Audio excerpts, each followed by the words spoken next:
Schumer, in Binghamton, explains how proposed legislation would help opioid crisis. U.S. Senate Minority Leader Chuck Schumer was in Binghamton Wednesday to talk about proposed legislation that he says would help combat the opioid crisis in the Southern Tier. It all has to do with a drug called fentanyl. The International Narcotics Trafficking Emergency Response by Detecting Incoming Contraband with Technology, or the Interdict Act, focuses on shutting down a stream of fentanyl entering the country from places like China and Mexico. "We're going to do everything we can," Sen.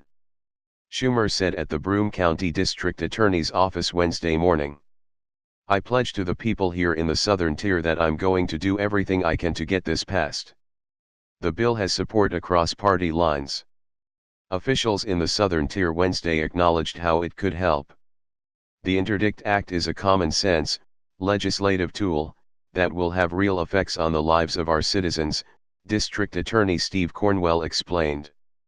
Specifically, the Interdict Act would ensure that U.S. Customs and Border Protection, CBP, will have additional portable chemical screening devices available at ports of entry and mail and express consignment facilities, and additional fixed chemical screening devices available in CBP laboratories.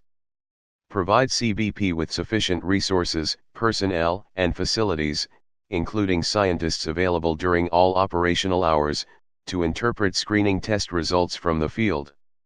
Authorize, based on CBP guidance, the appropriation of $15 million for hundreds of new screening devices, laboratory equipment, facilities, and personnel for support during all operational hours. In Broome County there have been 23 drug-related deaths this year. We can reduce that number, and our goal obviously is zero, so we want to drive the numbers down through attacking the supply and attacking the demand, Cornwell explained. The legislation would also improve detection capabilities and seizure of fentanyl illegally shipped through mail. Officials say fentanyl can be 50 to 100 times stronger than heroin, making it far more deadly.